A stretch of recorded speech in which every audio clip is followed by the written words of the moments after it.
ያላቸው ሰዎች ግን ይሄን አይፈልጉ በድካም ይሄ አለ አይደለ ጊዜ እንዲሆነ ምናምን ገንዘብ እንዲሆነ በቃ ይሆኑ አለ አሰልቺ በቃ የምትታገላቸው የህይወት እንትኖች ይቆማሉ አንድ መስመር ላይ እና ቀኝን መከተል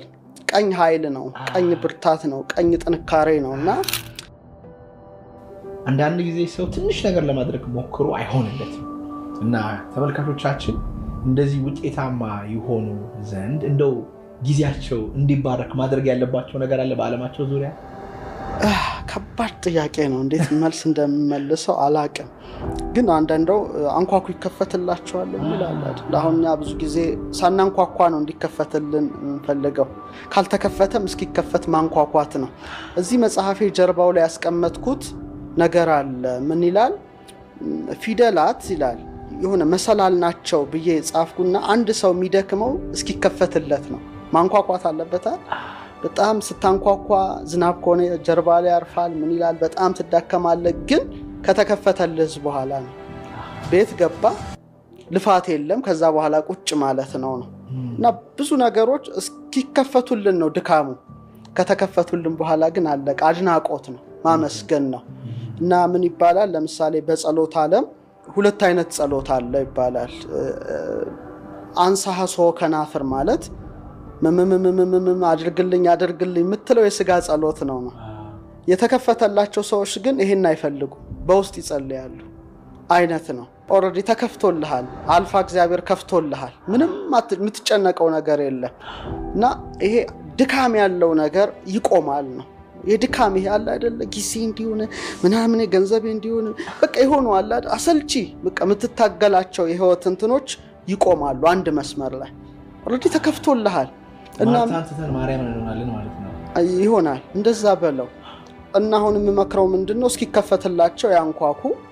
ከተከፈተላቸው በኋላ ግን ልፋት እንደሌለው ያውቁታል ስለዚህ አንድን ምግብ በመቅመስ እንጂ በማየት ታቋት ይችላል እና ይቅመሱት ነው ያንኳኩ እግዚአብሔር ጋር ከከፈተላቸው በኋላ ግን ብዙ ድካም የለው ጊዜም ራሱ ይታዘዛል ምንድነው መጨረሻ መጽሐፌ ላይ 37 አልፋ 73 ላይ የጻፍኩት ነገር አለ በጣም መጨረሻ ላይ ራሴ ጥቅስ ነው ምን ይላል አዋቂ ከሆንክ ይላል ተፈጥሮን ትሰማለህ ይላል ጠቢብ ከሆንክ ግን ተፈጥሮ ራሷ ትሰማሃለች በጣም ልዩነት አለ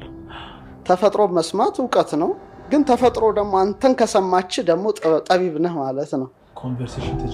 ተጀምሯል እና ትግባባላችሁ ቻይና ሀገር ሄደ አማርኛ ብታወራ አይሰሙም አንተ ማትሰማም በቃ መደነቋቆር አለ አይደል አሁን ቅድም ያልከው አይነት ነው በጣም ስትለው ገብቶኛል መደነቃ አለመሰማማት ደረጃ ላይ ትደርሳለህ ሁሉም ነገር እንትን ይልብሃል ስለዚህ ወደዛ ደረጃ ሰው ከመጣ ነገሮች ሁሉ ቀላል ናቸው ግን አሁንም ማንኳኳትም ሲባል በሐሳብ ነው በስሜት ነው በእርጋታ ነው ጨረቃን እያየን ነው እንዴት ነው አሁን እሱ ነው ትልቁ ጥያቄ መንገዱ ብዙ ነው ማንኳኳት ለምሳሌ አንድ የተለጎመ ፈረስ ሁሉ ጊዜ የሚያየው ፊት ለፊቱን ነው ዞር ብሎ እንኳን የማየት እድል የለውም አው ሜንስትሪም ሳይንስ ላይ ስንማር እንደተለጎመ ፈረስ ነው በቃ በዚህ ነው የሚልህ እንጂ እንዲታይ አይፈቅድልህም ይሄማ ስህተት ነው ይልሃል ወስኑሃል ዶግማ አላቸው አዎ ያ ዶክትሪኑ የሳይንሱ አጥር ያደርጋል ግን እንደኔ በቀላሉ ሰዎች ቢጠቀሙበት ምለው ብዙ ጊዜ አነሳዋለሁ 5 ከሆነ ግባቸው 3 ሲደመር 2 ቢደምሩ ትክክል ናቸው አይደል ለምን ግን 3 ሲደመር 2 ይደምራሉ 0 ሲደመር 5 ነው 100 ሲቀነስ 95 85 ሲቀነስ 80 75 ሲቀነስ 70 ኢንፋይናይት ነው ማለት ነው እንትኑን ሰርክል ነው ዕውቀቱ ሰርክል ነው እና ምን ጊዜም ሰርክል ጥሩ ነው 360 ዲግሪ ስታይ በሩን ታየዋለህ ቁልፉ በየትኛው ነው ፓስወርዱ የትኛው ነው ያንተ ድርሻ ነው እንጂ የሰውየው ልፋት የሰውየው ድርሻ ነው ግን በቃ ዝም ብሎ አንድ መስመር አለ ማየት የተሻለ ነው 360 ዲግሪ ማየት ነገሮችን በቀላሉ እንድትረዳቸው ያደርጋል አብዛኛውን ጊዜኛ ለምሳሌ ሃሎ ስታይ ለምሳሌ ቅዱሳን ስታይ ለምሳሌ ሰርክል ነው ላይ ጭንቅላታቸው አይደል ሰርክል ነው ለምሳሌ ግራጁዌሽን እንትን ስትመለከት ግን ስኩዌር ነው አራት ማዕዘን ነው እንትን ነው አሁን ለምሳሌ እንደዚህ አይነት ማለት ነው ምንድነው እሳት ውሃ ነፋስ መሬት ማተር ነው ማለት ነው የምትማረው ለቁስ ነው የምትኖረው ለቁስ ነው የምትሞተውም ለቁስ ነው እንትን የለውም የሊቅነት አሁን ለምሳሌ የሊቅነት የኢትዮጵያው ዕውቀት ሰርክል ነው ጥምጥ ከመጠምጠም መማር ይቅደም ይላል ክብ ማለት 360 ዲግሪ ማየት ማለት ነው እንጂ ዝም ብለህ እሳት ውሃ ነፋስ መሬት ማተር ውስጥ እየተመላለስ ስፒሪትን ወይም ፔንታግራም አምስተኛዋን መንፈስ መቁረጥ አይደለም ስለዚህ ቁስ ነው የሚያየው ሰው በቃ ለመኖር በቃ የሆነ ነገር ይመጣል ቢባል በፍርሃት ነው የሚሞተው ለምንድነው ሁሌ እየኖረ ያለው ለቁስ ነው ያንን ሲያጣ ይሞታል አንዳንዱ እኮ የሆነ ነገር ተወረሰብ ሲባል ሊሞት ይችላል የኛው ሰው ግን አይሞትም ሌላ ዓለም አለኝ ይላል ልዩነት አለውና በዛ ደረጃ ሰዎች ቢያዩ ነገሮችን በጣም ሰፊ ዓለም አለን የሚለው እይታ እየጨመረ ይመጣል የሚል ሐሳብ አለኝ አው ምግብ በላው መራሱ በክብ ሳህን ነው ቤተክርስቲያኖቻችን ክብ ናቸው ብዙ ነገራችን ሰርክል ነውና ይሄ አስቤው አላቅም ላይክ ዩኒቨርሲቲ ተመረቀን ስንወጣ የሚሰጡን ነገር አራት ማዕዘኑ ውጤቱንም አይተናል ነው አሁን ከዩኒቨርሲቲ ተመርቄ ወጥቻለሁ ህይወቴ ላይ እዚህ ገባ የሚባል ምንም ጥበብ አላገኘሁም ምንም ማለት ይችላል በዚያው አጋጣሚ ካነሳው አይቀር ለምሳሌ ሁላችንም የመጀመሪያ ዲግሪያችን ስንማር ሁለተኛውንም ሶስተኛውም ስንማር ትሬንዱ ተመሳሳይ ነው ለምንም ብለን አንጠይቅም ባይዘው ለምሳሌ መነሳንስን ከቀኝ ወደ ግራ ዙር ይልሃል ግዴታ ታዞራለህ ግራ ምንድነው ግራ መጋባት ነው ግራ ምንድነው ብለህ ታየዋለህ አሁን በ16ኛው ክፍለ ነገሮቹ ሲጀመሩ ምንድነው ትልቁ ነገር ዝም ብለን እንደው ሰፋ አድርገን እንየው ነው እንደ ዕውቀት ሰው ካየነው የቀኝ ያንጎል ክፍልህና የግራ ያንጎል ክፍል አንድ አይደለም የቀኙ ሞር መንፈሳዊ ነው ተመስጦ ይወዳል ዜማ ይወዳል ጥበብ ይወዳል ቋንቋ የሚባል አይወድም ክርክር አይወድም ሎጂክ አይወድም ሎጂክ በቃ WH ኢኩዌሽን አይልም ሞር ብሌሲንግ ነው የሚያምነው በረከት 5 እንጀራ 2 ዓሳ 5000 ሰው አጠገበ ቢባል ይሄኛው ያምናል ይሄ ግን እንዴት ይላል ሃው እንዴት ይላል እና ቋንቋ ይወዳል ይሄ ግራው ቁስ ነገር ይወዳል በአብዛኛው ጊዜ ጥናቱ አሁን የተደረሰበት ጥናት ነው ይሄ ደግሞ ኢንቲዩሽን ነው ቀልብ ምናምን የሚባለው ነገር አለ ይሄ ግን ቋንቋ ማቴማቲክስ ምናምን ሎጂክ የሚወድ ነው ሜንስትሪሙ ሳይንስ እስከ 10 ምናምን ዓመት እስከ ዩኒቨርሲቲ ድረስ ስንማር ምናችንን እየሞረደ ነው ያስተማረው ነው ይሄኛው ክፍል ነው መንፈሳዊነቱን ክፍል እንዳትል 10 ምናምን ዓመት ውስጥ አንድም መንፈሳዊ ነገር አይቀላቀልም አንድም ቦታ ስለ ፈጣሪ ስለ አምላክ ተወጭራሽ አይታሰብም እንደውም ዝንጀሮ ነው ተባላል አለቀ እና ይሄንን ነው በጣም በቃ እንትን ብሎ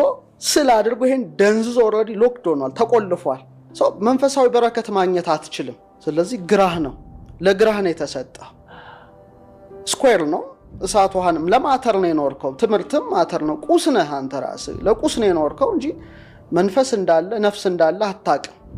እኔ ብዙ ጊዜ ለምሳሌ መጽሐፍ ቅዱስ ሳነብ የሚገርመኝ ነገር አለና ለምሳሌ ሐዋርያት ከጌታ ጋር ያሉ ብስታበርክቶ ይመግባቸዋል ይስታመሙ ይፈውሳቸዋል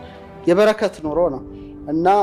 ሞትን ድል አድርጎ ከተነሳ በኋላ ወደ ቀደመ ስራቸው የሄዱበት ታሪክ የጥብርያዶስ ይገርመኛልና አሳ ወደ ማጥመድ ስራ ተመለሱ ወደ ኋላ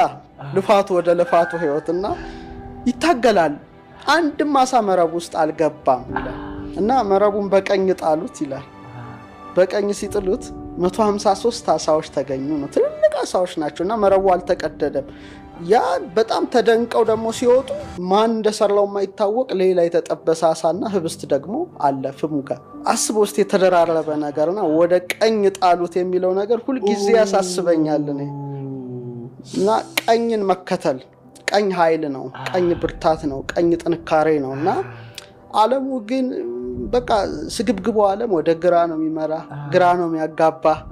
ለቁስ ነው ብትኖረው አለቀለ በቃ ቁስን ካጣህና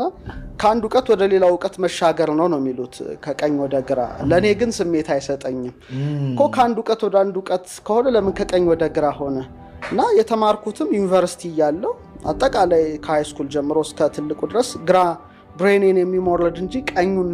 ዊዝደምን የሚያነሳሳ አርትን የሚያነሳሳ ዜማን የሚወድ ኢንቲዩሽን የሚወድ አይደለም